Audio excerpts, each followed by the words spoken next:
Good morning, good morning, good morning, good morning mga kaibigan. Naimbag nga bigat kanyayo amin na po.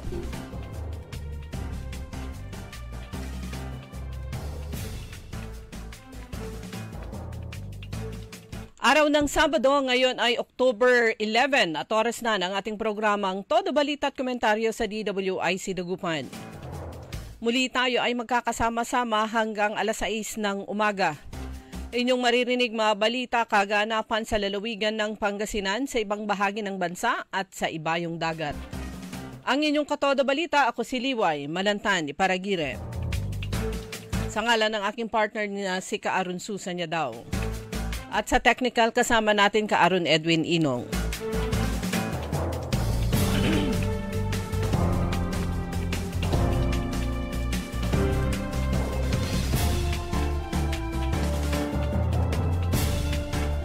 Sa ulo ng mga balita sa Balitang Nasyonal.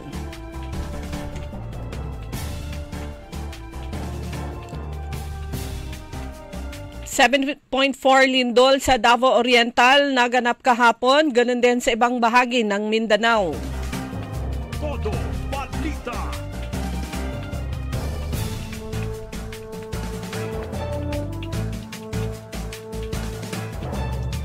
Senado nag-adjourn Soto, hindi nagkudita.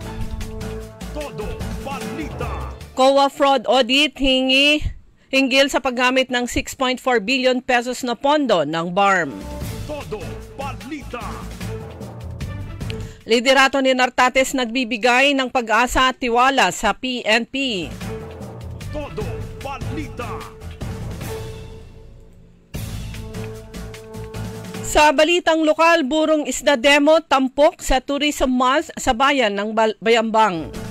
Todo Balita.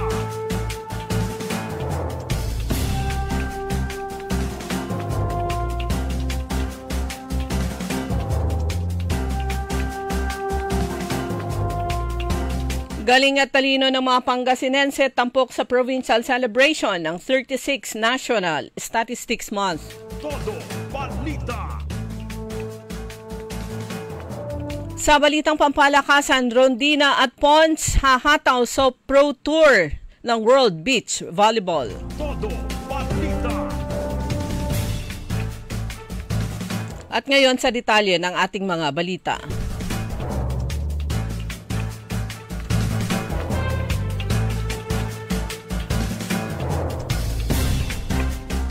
Sa pinakaunang balita patungkol sa epekto ng lindol kahapon sa bahagi ng Mindanao, 3 katao ang iniulat na nasawi sa magnitude 7.4 na lindol na yumanig sa Manay, Davao Oriental na naramdaman din sa iba pang bahagi ng Mindanao at Visayas nitong Biyernes ng umaga.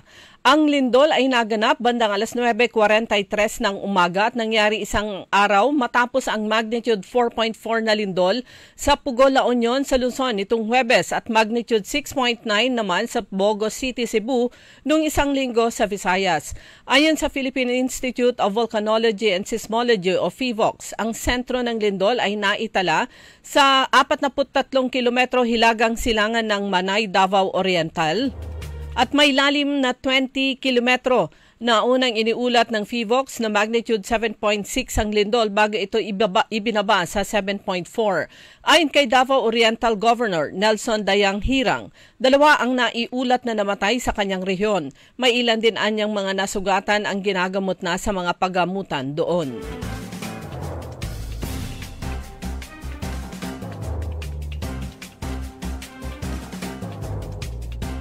Inanunsyo ng Malacanang nitong Biyernes ang mga pagbabago sa mga nangungunang posisyon sa Land Transportation Office o LTO at Land Transportation Franchising and Regulatory Board o LTFRB. Sinabi ni Palace Press Officer Attorney Claire Castro na magiging pinuno ng LTO si Chairman Marcos Lacanilao. Chairman naman ng LTFRB si Attorney Vigor Mendoza at si Attorney Chofilo Guadis III naman sa Office of Transport Cooperative. Walang opisyal na pahayag ng Malacanang tungkol sa nasabing balasahan. Matatandaan na nanawagan kamakailan ang mga transport groups na tinawag na Magnificent Seven para sa pagbibitiw ni Guadis dahil sa umunoy kabiguan itong ipatupad ang Public Transport Modernization Program na dating PUV Modernization Program. Kasama sa grupo ang Pasang Mazda Alliance of Transport Operators and Drivers Association of the Philippines, Liga ng Transportasyon at Operators sa Pilipinas, Stop and Go, FETODAP, Busina at Alliance of Concerned Transport Organizations. Napaulat naman na 5 miyembro ang binawi ang kanilang mga panawagan para sa pagbibitiw ni Guadis.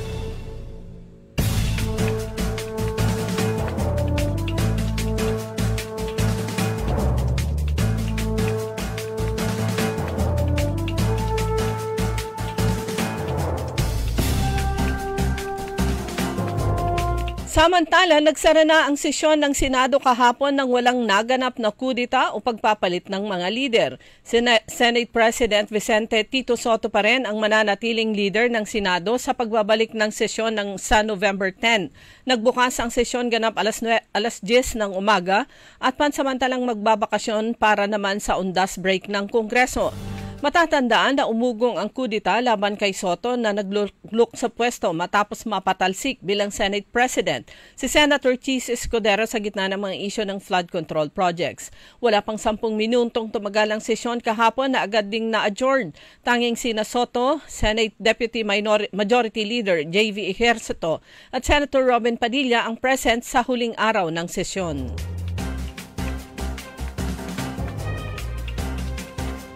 Kinumpirma naman ni House Speaker Faustino D. III na pinapakansela na niya sa Department of Justice ang pasaporte ni Elizaldico o Zaldico matapos itong magbitiw bilang kinatawan ng Ako Bicol Party List. Sinabi ni D na agad niyang tinawagan si Ombudsman Jesus Crispin Rimulya noong matanggap niya ang resignation letter upang ipakansela ang pasaporte ni Ko.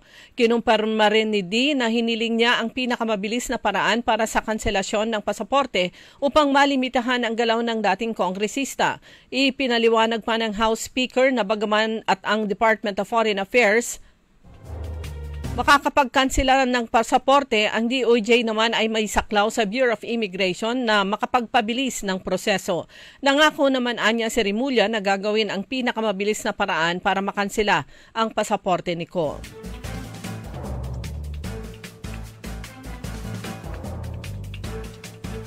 Dumako naman tayo sa balitang lokal. Upang itaguyod ang kultura, tradisyon at mga produktong tatak Bayambang, itinampok ang Burolicious Native Delicacy Demo bilang bahagi ng pagdiriwang ng Tourism Month sa nasabing bayan na may temang Tourism and Sustainable Transformation. Ito ay ginanap sa Food Innovation Center ng Pangasinan State University, Bayambang Campus. Pinangunahan ni Norberto de Vera ang pagbubukas ng programa sa pamamagitan ng kanyang mensahe at ng pagbate. Sinundan naman ang pagtalakay ni Ginang Monica Varila, PSUDOST1 Food Technologies ng ang pagtalakay sa Republic Act No. 10611 o ang 2013 Basic Food Safety at Current Good Manufacturing Practices upang matiyak ang ligtas at dekalidad ng paggawa ng mga produktong pagkain. Kasunod nito, ibinahagi naman ni De Vera, may-ari ng Nanay Dorais Buro Brand, ang kasaysayan at kahalagahan ng buro bilang tradisyonal na lutuing bayambanggenyo na patuloy na nagbibigay ng pagkakakilanlan sa nasabing bayan. Dumalo sa nasabing aktibidad ang mga estudyante mula sa Bayambang National High School, St. Vincent Catholic School of Bayambang at PSU Bayambang Campus na aktibong lumahok at nagpakita ng interes sa tradisyonal na lutuing bayambanggenyo. Samantala, ipinamalas naman ng mga kalahok ang kanilang husay sa iba't ibang kompetisyon sa ginanap na provincial celebration ng 36 National Statistics Month na ginanap sa Capitol Complex sa Lingayen. Ang kompetisyon ay kinabibilangan ng canvas painting, stat masters, stat stories, stat grooves, stat speak at stat show contest. Tagumpay ang nasabing selebrasyon sa tulong at suporta ng pamahalaang panlalawigan sa pamumuno ni Governor Ramon Gico III. Ang mga nagwaging kalahok kakatawan sa Pangasinan sa regional contest ng 36 National Statistics Month na gaganapin sa susunod na linggo sa October 16. Dumako naman tayo sa mga balitang palakasan. Babandirahan ni Sisi Rondina at Bernadette Pons ang 3 pang local pairs na hahataw sa Volleyball World 2025 Beach Pro Tour Challenge na gaganapin sa October 15 hanggang 19 sa Nuvali Sands Court by the Ayala Land sa City of Santa Rosa, Laguna. Makakasama ng Rondina Pons Tandem sa event na inorganisa ng FIVB sa pamamagitan ng Volleyball World sina Jenny Gaviola at Alexa Polidario at ang tambalan ni Sunny Villapando at DJ Rodriguez kasama ang tambalan naman ni Clay Lianeda at Jen Islapor. Kabilang sila sa kabuang 111 pares sa turneyong pinamamahalaan ng Philippine National Volleyball Federation sa pamumuno ni Ramon Tats Susara na galing sa matagumpay na hosting ng 2025 FIVB Men's Volleyball World Championship na ginanap naman sa buwan ng Setyembre. Samantala sa basketball naman, nagpasabog si Christian David ng 24 points para banderahan ang Blackwater sa score na 107 kontra 87 para sa paggiba sa Terra Firma sa PBA Season 50 Philippine Cup sa kanilang laro na ginanap kahapon sa Montalban, Rizal. Ini-score ng 6'6" wingman ang 18 markers sa final half kung saan kinuha ng Bossing ang 50 kontra 42 na halftime lead patungo sa pagpapatumba sa jeep. Yan ang kabuuan ng ating mga balita sa Todo Balita. Ang inyong tagapagbalita, ako si Liway Manantan Iparagire. Ang oras, alas 5:18 ng umaga.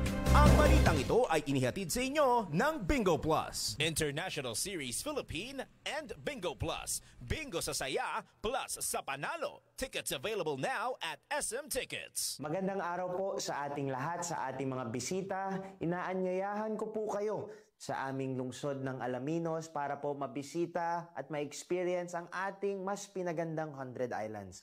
Marami na pong pagbabago sa ating mga isla at sana makita namin kayo dito sa aming lungsod para po makapag-swimming, makapag-enjoy kasama ang inyong barkada at ang inyong pamilya. Tara na! Dito sa Alaminos City para sa ating 100 Islands. Ang patuloy na pagpapaganda sa 100 Islands National Park at lungsod ng Alaminos ay pinangungunahan ni Mayor Art Brian Celeste. High blood, salot, milyong-milyong katao na ang namamatay sanhi nito. Kaibigan, baka ikaw na ang susunod. Ni Mrs. Flor de Lisa Barbosa, ti Rosario, Santiago City.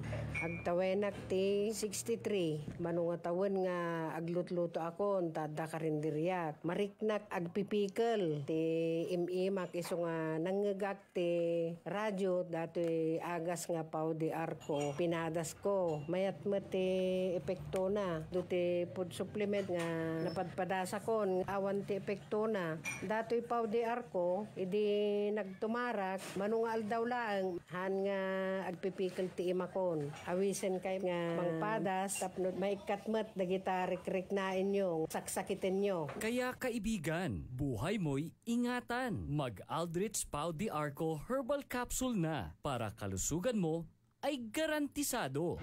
Narito na ang Filipino Mirror, ang unang tabloid sa negosyo. Nagtatampok ng mga eksklusibong balita at impormasyon ng pagtatagumpay sa negosyo. Ang tabloid na nagbibigay ng gabay at inspirasyon sa pag-unlad at pag-asenso. Filipino Mirror, naglalaman ng mga nagbabagang balita, napapanahong issue, may init na opinyon at komentaryo. Filipino Mirror, ang unang tabloid sa negosyo. Pinarangalan ng Gawad Tanglao bilang natatanging pahayagan sa 3 magkakasunod na taon at marami pang pagkilala. Kaya bumili na at magbasa ng Filipino Mirror ng umasenso sa pagnenegosyo.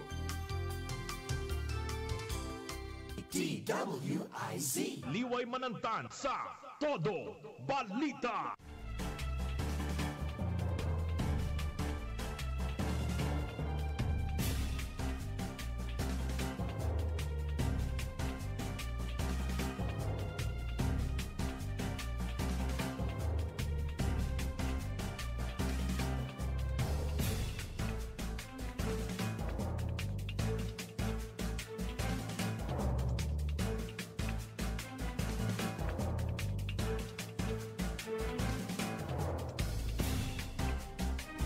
Oras na po natin mga kaibigan, alas 5:22 ng umaga. Kayo pa rin po ay nakikinig ng Todo Balita. Kasama niyo po Liway Manantani Paragire. Sunod-sunod na lindol na naman po ang nangyari kahapon, yumanig sa ilang bahagi ng Mindanao. Pero naramdaman pa rin po yun hanggang Cebu. So ang sentro kahapon mga kaibigan ng napakalakas na lindol ay Davao Oriental. Ang Davao, napakaluwang po yan. Hindi lang po Davao City. Ito ay Independent City at meron pang tatlong, kung hindi ako nagkakamaling, tatlong lalawigan ng Davao. Davao Oriental, Davao del Sur. Pero hanapin po natin kung tama ba yung sinasabi kong iba pang lalawigan dyan sa Mindanao. Pero isa, sentro kahapon ang Davao Oriental. Pero bago po natin puntahan yan mga kaibigan, ang update muna mula sa Pangasinan PDRRMO, Pangasinan Disaster Risk Reduction and Management Office. Ayon po sa update nila kanina lang, ayon sa ulat kaninang alas 2 ng madaling araw, itong October 11, ang low pressure area o kaya LPA ay patuloy na minomonitor sa labas ng Philippine Area of Responsibility. Nasa labas pa ito ng PAR at ang kanyang hindi pala international name ito, kundi naka-highlight kasi tapos naka-open close quotation. So, nasa labas pa ang low pressure area ay patuloy na minomonitor sa labas ng Philippine Area of Responsibility at malabong maging isang tropical depression sa loob ng susunod na 24 hours. So, malabo yun within 24 hours malabo pa. So, bukas magbibigay pa rin po sila ng update. So, pero pinapayuhan ng lahat na patuloy na mag-monitor ng mga update mula sa DOST Pag-asa. Yan po sa kanilang Facebook page. I-follow nyo po yan. Pagkatapos nyo i-follow ang Facebook page Pangasinan PDRRMO, i-follow nyo rin ang Facebook page ng ang pangalan po ay DOST Pag-asa.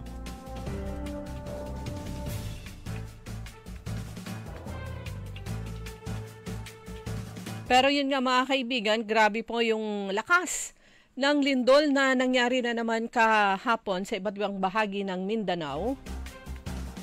Tignan nga natin yung ilang mga reports na ating nakuha kahapon.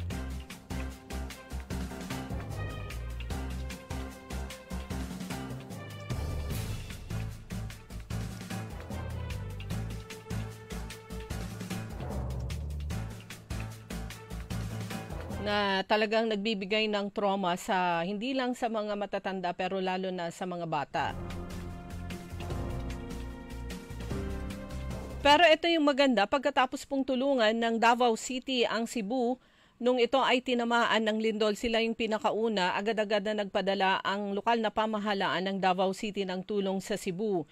Ito naman ang reaksyon ng Cebu. Ang provincial government ng Cebu, ang sabi po nila, Davao, you're not alone, Cebu stands with you, sabi po nila. So ayon nga kay si Governor Pamela Baricuatro ng lalawigan ng Cebu, kanyang inununsyo na ang Cebu Provincial Government ay magdodonate ng substantial amount to Davao Oriental following the strong 7.6 magnitude earthquake that struck the province early this morning. Kahapon po yan, October 10. The exact amount of financial assistance will be submitted to the Cebu Provincial Board for approval. And ayon pa rin po dito sa report mula sa lalawigan ng Cebu, Governor Baricuatro extends her prayers to the people of Davao Oriental dahil ito po yung sentro kahapon, although tinamaan din ang Davao City at iba ang mga katabi nito. So, ang extends her prayers to the people of Davao Oriental and other neighboring areas, expressing sympathy and solidarity with those affected by the disaster.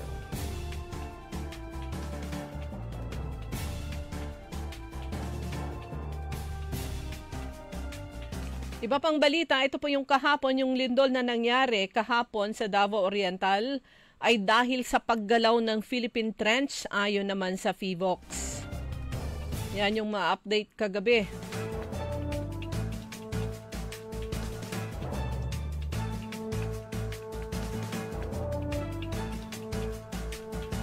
Agad-agad naman, meron pang mga areas. Sa Baguio City, naramdaman din. Yung magkasunod dyan, yung o halos sabay, yung nangyari sa La Union at saka Baguio City.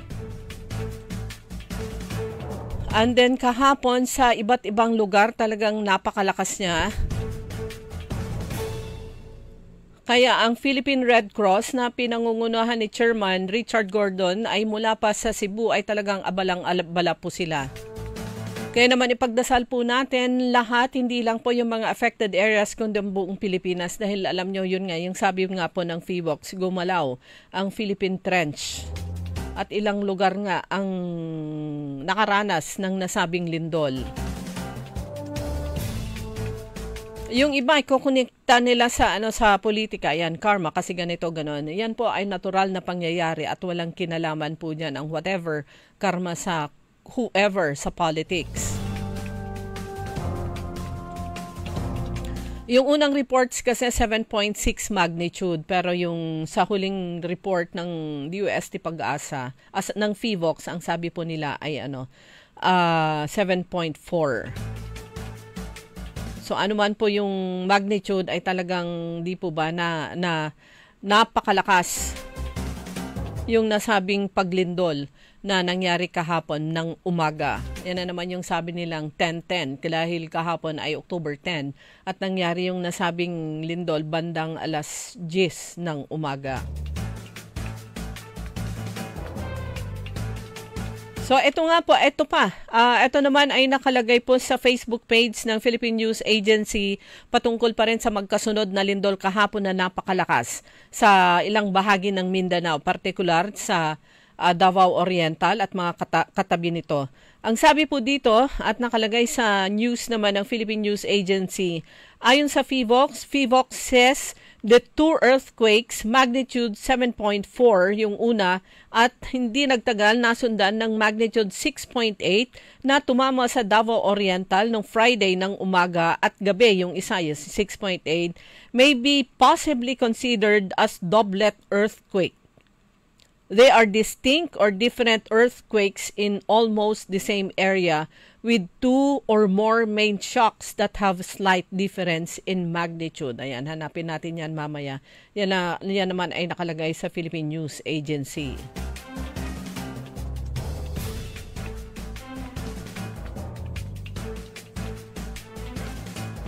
Eto pa, sa ibang balita pa, flu surge forces schools to shift to online classes. At kaugnay nga nung lindol na nangyari kahapon, marami pong mga lalawigan o marami pong local government units, lalo na sa bahagi ng Davao at bahagi ng Visayas and even dito sa Luzon ang nagdeklara ng cancellation ng face-to-face classes dahil nga naman sa baka may mangyari pang mga aftershocks. Eto na po yung panahon na nakakatakot, yung bahay mo high-rise o nakatira ka sa mataas na building, high-rise, naka-condominium ka o yung apartment mo ay nasa mataas na palapag, ito yung mga nangyayaring mga lindol-lindol. Kaya naalala ko tuloy, alam niyo yung lindol na nangyari nung anong taon ba yung andyan pa ako sa opisyal ng PTA sa Dagupan City National High School. I think 2022, 2023, yung may nangyaring lindol.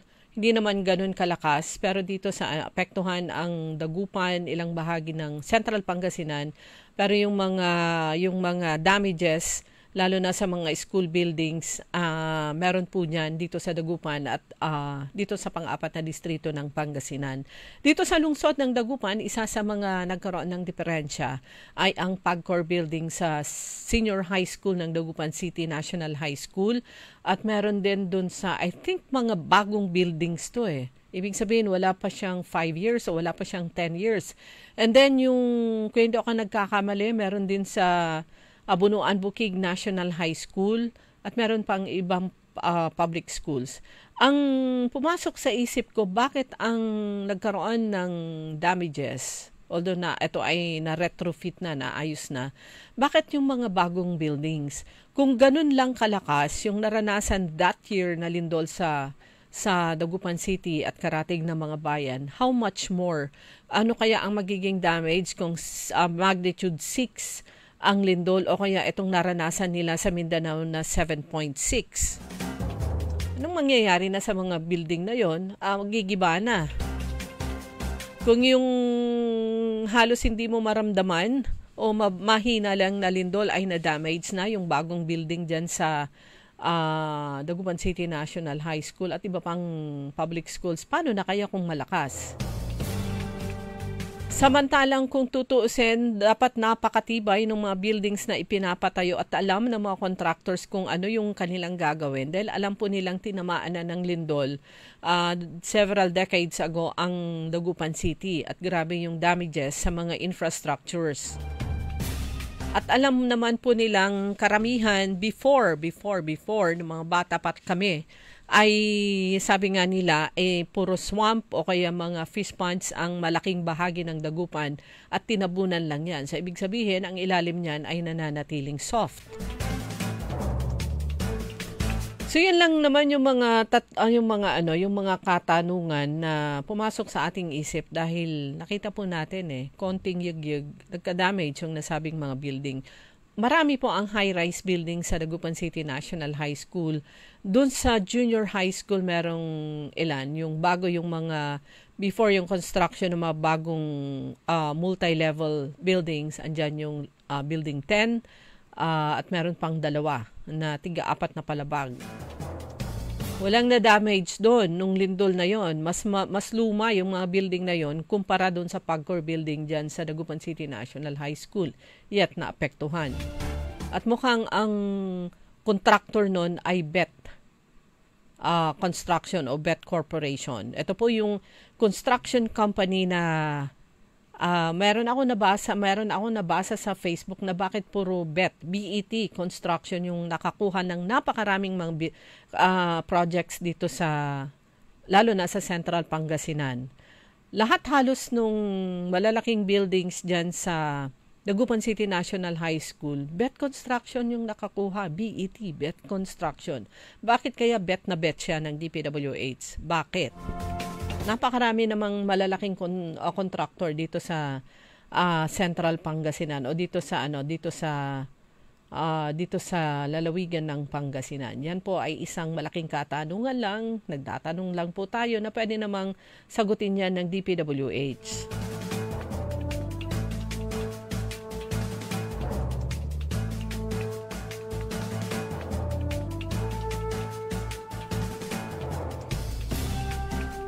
So ulitin lang po natin yung sa report nga ng Philippine News Agency kahapon.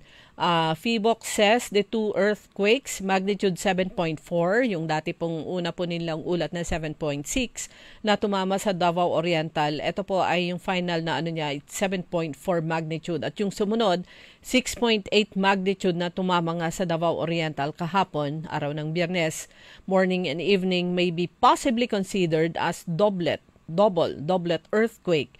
They are distinct or different earthquakes in almost the same area with 2 or more main shocks that have slight difference in magnitude.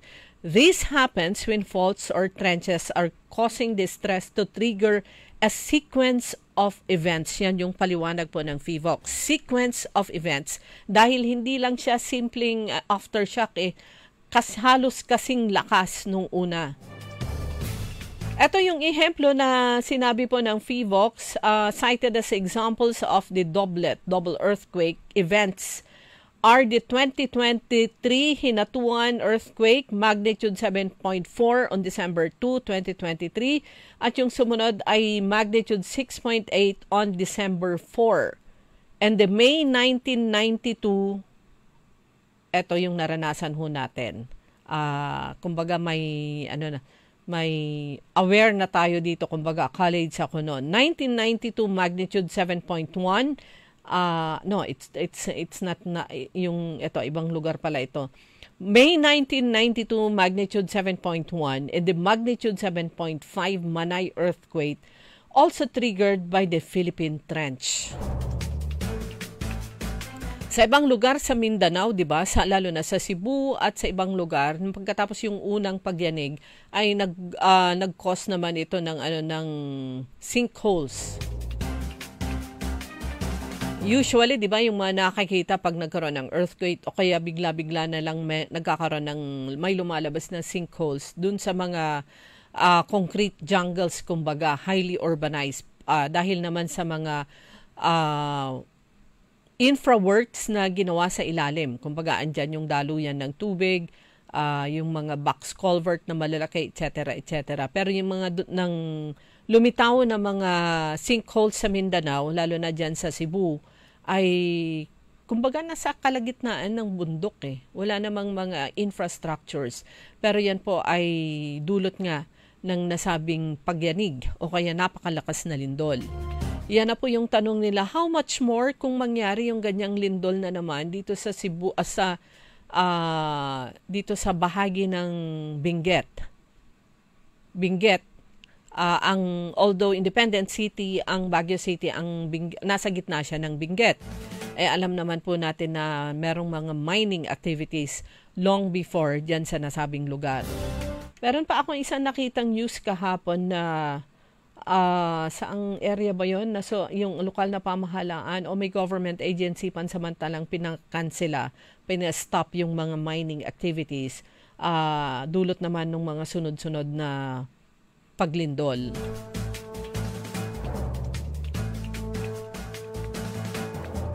Nakakaawa, nakakanerbiyos, nakakapanghina. Nakita po natin yung ilang mga posts sa mga Facebook accounts ng ilang mga mamamayan. Pinakita po kung ano yung epekto.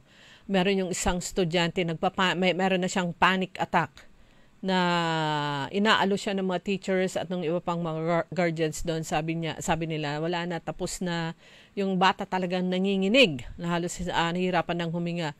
Tapos na, huwag ka nang mag-alala in Visayan language. Tapos bigla na naman, ayan na naman yung sirena at lumindol na naman.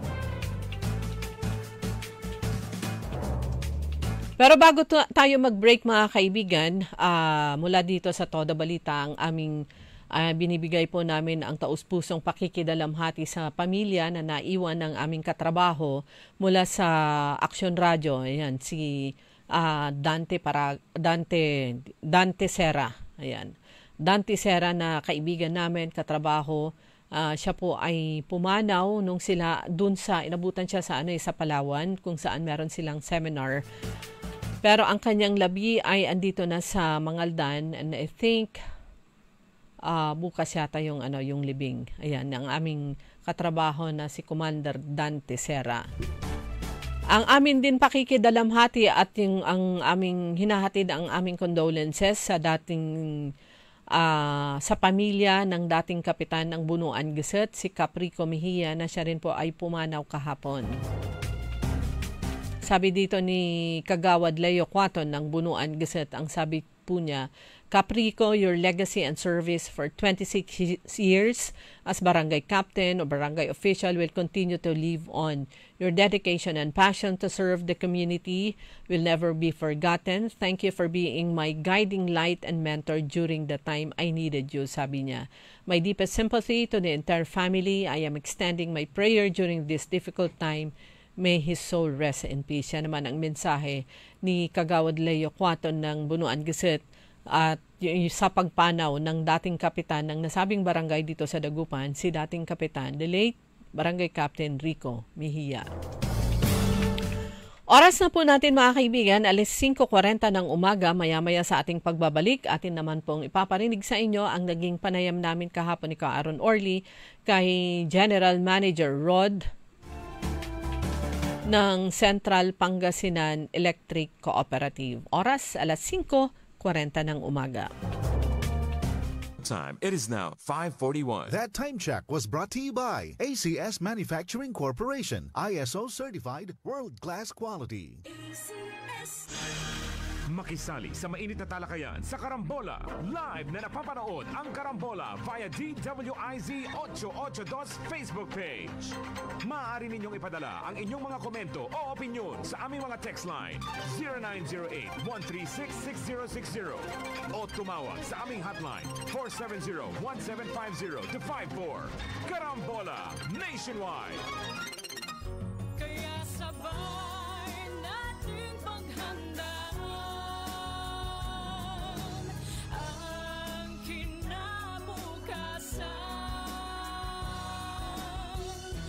Fortune Life, maaasahan mo tapat ako sa aking pangako.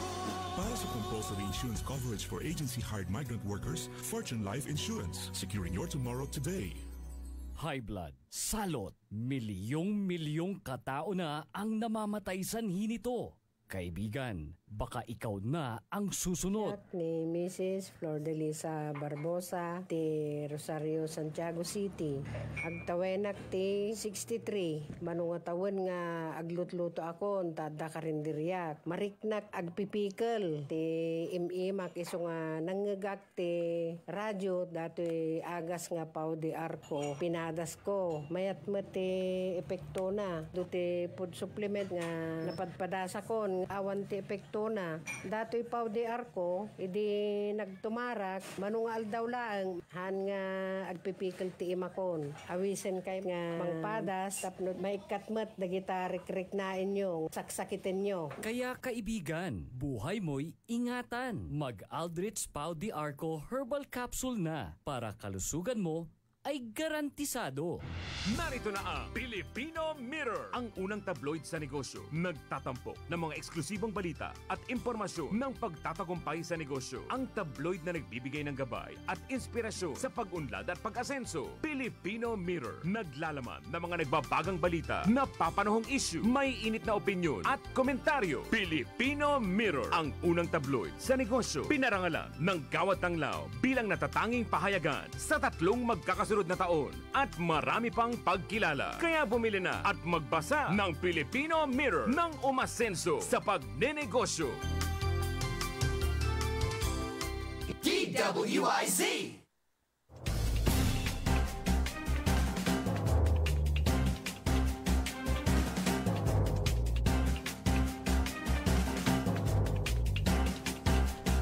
Oras na po natin mga kaibigan, alas 5:43 ng umaga sa Todo Balita. Kasama nyo pa rin Liway Manantani Paragire. Yan, wala ho ngayon si Kaaron Skusanya daw. Sa bayan po ng Kalasyaw, tuloy-tuloy na po yung games sa Kalasyaw Developmental League. October 12, ayan, nakalagay na yung schedule. October 12 ay bukas. So game 3, schedule week 3, ayan, bracket A, and ayan, maraming nakalagay na po dito sa schedule. At gaganapin ang mga laro sa Kalasyaw Sports Complex at sa Banawang Covered Court.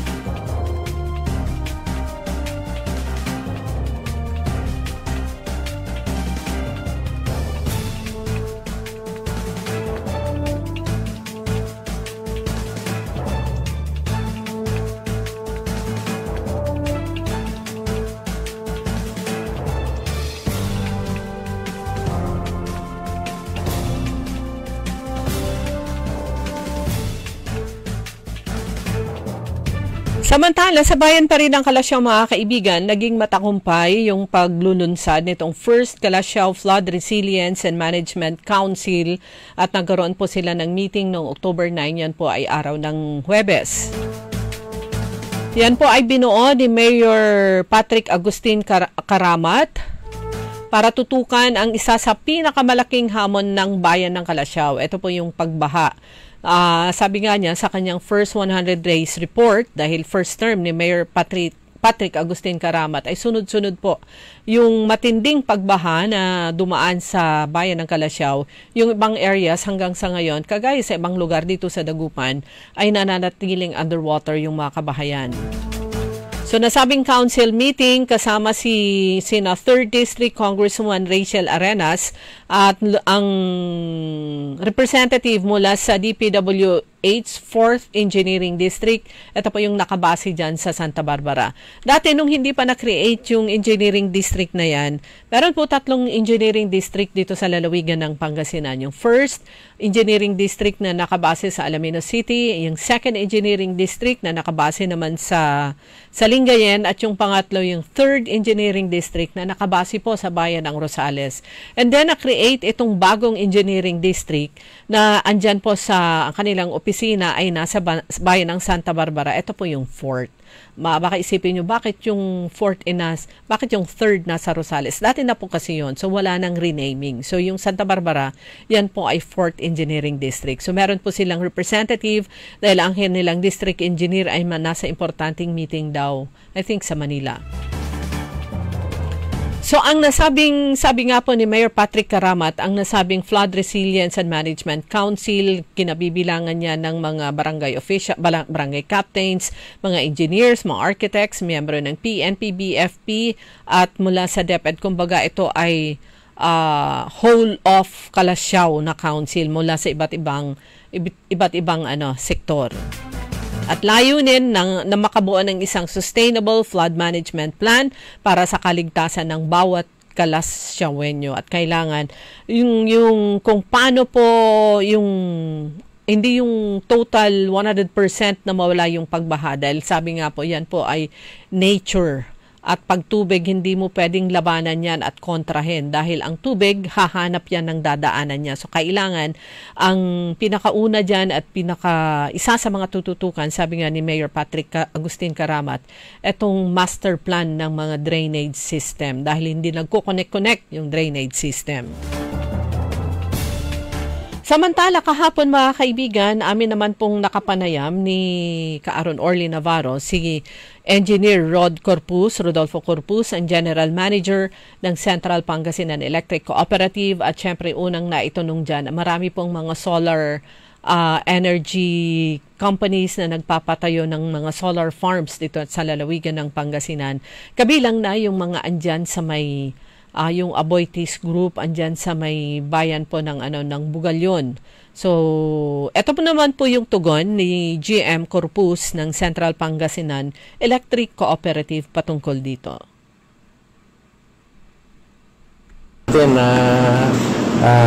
Dinedevelop ngayon dito lalo na dito sa may nasasakupan ng Senpelco, kagaya nung dinevelop ng Aboitiz Power sa Mapita at saka sa Bugalyon. Ito po ay direktang nakakonekta sa linya ng EJCP, sa transmission line po natin dahil sa malaking capacity, generated capacity, kaya direkta po sila sa grid line para i-distribute naman sa mga sa lahat ng nakakonect sa Luzon grid. Meron din po tayong ongoing na dinedevelop na 10 megawatt solar plant sa Bayambang. Ito ay direct embedded naman sa system ng Senpelco at ang mapuproduce na energy ay gagamitin ng ating kooperatiba. So, may assurance na po tayo na hindi na tayo magkakaroon ng frequent power interruption? Maliban po sa mga scheduled preventive maintenance ng ating system, yung mga transmission line at saka mga distribution line, ay nakakasigurado po tayo na sapat yung supply ng kuryente. Hindi po natin maiwasan na magkaroon ng scheduled interruptions dahil mismong yung mga power lines natin yung aayusin, kaya kailangan i-de-energize yun para sa safety naman ng ating mga line workers. So partnership ito ng Senpelco at Aboitiz? Yes po. Lalong-lalo na pag nagkaroon ng scheduled maintenance ang NGCP, 3 months ahead, ini-inform na yung ating kooperatiba para maiplano naman yung mga pwedeng isabay na activity para maiwasan na magkaroon na ng ibang schedule ulit ng interruption. Kumbaga po, minamaximize natin yung pagkakataon na magkakaroon tayo ng interruption. Nagkaroon po ng sunod-sunod na calamities. Hindi pa kayo nagkaroon ng massive parang sa mga facilities ninyo, mga equipment nyo? Opo, mula nung bagyong Emong, yun po yung medyo nahagip yung ilang area of responsibility ng Senpelco, particular yung Labrador Sual, dahil ang masyadong napiktuhan ay yung Western Pangasinan towns, kaya minimal lang naman kung tutusin, pero ibig ko sabihin po manageable yung naging sira. At itong mga sumunod na mga bagyo naman natin ay yung mga pagbaha lang yung ating pinanghandaan. lalong-lalo na doon sa mga barangay along Agno River na nung umapaw yung ilog ay nagkaroon ng pagbaha at kailangan nating i-de-energize yung ating mga linya para naman sa safety ng mga residente ng mga nasabing barangay. Particular sa bayan ng mga Taram, Aguilar, dito sa San Carlos at saka Lingayen. Yung mga other provinces na naapektuhan, ano yung program nila? O plan tulong kapatid? Nitong nakaraang bagyo, yung letter N na bagyo natin, na naapektuhan yung probinsya ng Ilocos Norte, ang ibang mga electric co-op sa Region 1, kagaya ng Ilocos Sur, La Union, at yung 3 kooperatiba dito sa Pangasinan ay naglunsad ng Task Force Balik Kuryente or Task Force Kapatid. At nagpadala tayo ng crew para tumulong sa restoration ng power sa probinsya ng Ilocos Norte. Sir, ito nga po, yung shift ng Habagat po Amihan, expected po medyo dynamic na. Ito na po ba yung panahon na medyo bababa na rin yung consumption ng consumers? Opo, mula nung itong panahon ng tagulan, nagrehistro ng mas mababang demand ang ating mga consumers. Lalong-lalo na ngayon at bare months na at medyo lumalamig na yung panahon, asahan po natin na patuloy na pag-stable or pagbaba ng ating demand. Unlike nung summer, talagang napakataas ng demand natin. Usually, ang peak demand natin ay umabot ng 115 megawatt. Pero pagdating ng summer, umabot tayo ng almost 140 megawatt. So, ang laki ng increase ng usage ng ating mga consumers. Kaya kung minsan yung mga consumer natin nagtataka, bakit biglang tumaas yung aming billing? Hindi nila napapansin, tumataas yung konsumo. Yung rate natin, stable, halos parehas. Kung minsan bumababa pa sa bawat buwan ng billing natin, pero nakadepende pa rin doon sa actual consumption, energy consumption ng ating mga consumers. Kahit hindi po gumalaw, hindi tumaas yung ating rate, pero tumaas naman yung energy consumption, ibig sabihin tataas yung electricity bill na matatanggap nila. Kung nagpa-fluctuate engineer yung power, hindi po tumataas yung pag nakakaroon po tayo ng momentary interruption or sudden pagkawala ng kuryente ay at biglang bumalik. Hindi naman po ito mag-focus ng yung erratic increase ng ating consumption dahil yung ating mga metro ay equipped nung tinatawag nating parang may stabilizer or hindi naman iikot ng mabilis ng matagalan. Sa totoo lang po, yung 1 kilowatt hour na binabayaran natin, ay yung mga mechanical meter natin kailangang umikot ng 1,600 yung kanyang disk para magrehistro ng 1 kilowatt hour. Sa mga electronics naman natin, yung mga nakikita natin na mayroong nagbiblink, yung indicator ng usage natin, kailangan mag-blink din ng 1,000 to 1,600 bago magrehistro ng 1 kilowatt hour. Kaya napakaliit po yung probability na mag-cause ng increase ng usage or ng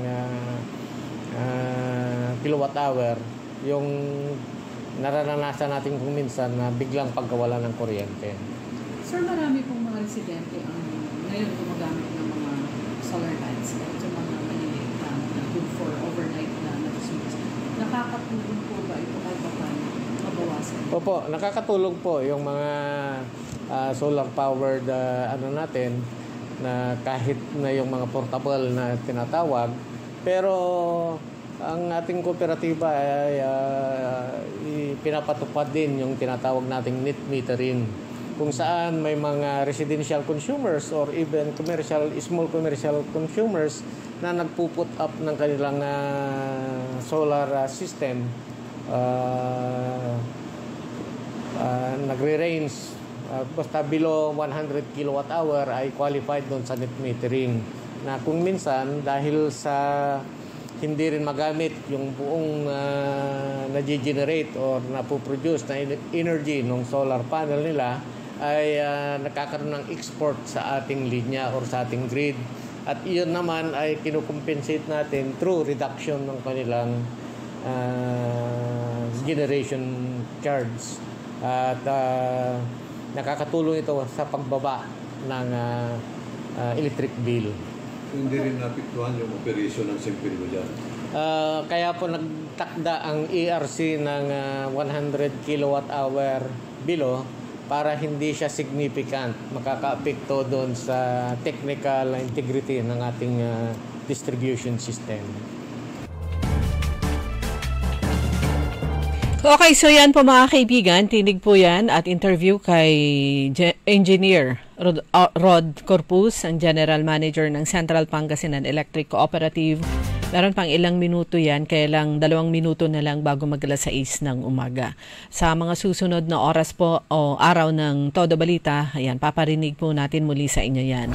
Pagbati pa rin po natin ng belated happy birthday sa aking hipag kay Hilda Coronel Manantan na nag-celebrate naman ng kanyang kaarawan kahapon.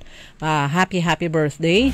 Ganun din kay Julie Rodas, si JC Dison, Alex Kikap Gonzales, Johnny Solis, Felicidad Balbin, at saka kay Crystal Queen, Alea Dominguez. Samantala, notice to the public mula naman ito saan? Municipality of Manawag. Yung kanilang notice to the public ng LGU Manawag nakalagay po dito. Actually, DPWH advisory ito na temporary closure ng Embarcadero Bridge. Ito yung connecting San Jacinto at saka Mangaldan Road, October 15. Ano ngayon? October 11. Next week, Wednesday, no, October 15 hanggang 21, 10 p.m. to 4 a.m. Siguro to, 10 p.m. ng October 21 hanggang 4 a.m. ng 10 p.m. ng October 15 hanggang 4 a.m. ng October 21. So nakalagay po dito sa kanilang advisory, DPWH advisory, sa lahat ng motorista na papuntang Dagupan City and the western parts of Pangasinan. Yung ito nga, please be informed that Embarcadero Bridge will be temporarily closed October 15 to 21. Ililiwanagin po natin to kasi nakalagay dito, October 15 to 21 between 10 p.m. to 4 a.m. Ayan, gabi lang ba ang closure tapos kinabukasan ay bubuksan nila? This closure is necessary to facilitate the launching of 24 girders as part of the ongoing bridge widening project to minimize inconvenience. Motorists are advised to take the following. Ito po yung alternative routes. San Jacinto, San Fabian, Mangaldan, Embarcadero, Mangaldan Side, San Fabian. Ito yung mga alternate routes. Barangay Santa Maria, Mapandan, Mangaldan. Or you can take Manawag, Mapandan, Mangaldan. Ikot ng konti. And then from Mangaldan to Dagupan.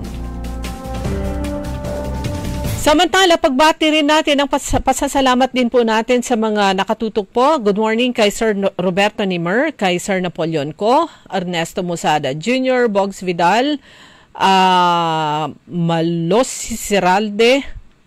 Yan ba talaga pangalan mo? Mojic, nangani ako gabayakin niya, basaan kasi double meaning. Sindanya Antipolo Julina, Ernesto DJ Musada Jr., Ryan Sarate Kayabyab, Gracielda Matro, hello, at syempre kay Nanay Dading dyan sa Tubeng, at si Cora Aquino at Kuya Mar dyan pa rin sa Barangay Tubeng, at yung mga kabarangay ko dyan sa Highlander Mayombo, at sa, ayan, kay Kuya Mar Sabala. And sandali, hanapin ko lang yung isa. Siyempre, si Mama Ta and Tropa, good morning din po sa inyo. At siyempre kay DC Vian at sa mga kasamahan natin sa Inner Wheel Club of Downtown Dagupan. Kasama na dyan siyempre si DC Mary Jane Mejia.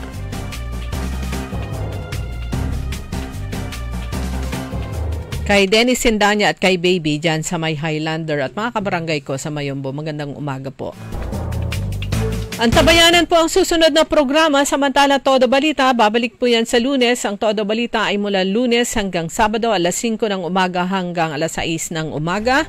At ako ay pansamantalang magpapaalam sa ngalan po ng aking partner Kaaron Susan Yadaw at sa technical Kaaron Edwin Inong. Ako po si Liway Manantani, Paragire, inyong nakasama at nagsasabi pong isang napakagandang umaga and happy weekend. Ang balitang ito ay inihatid sa inyo ng Bingo Plus International Series.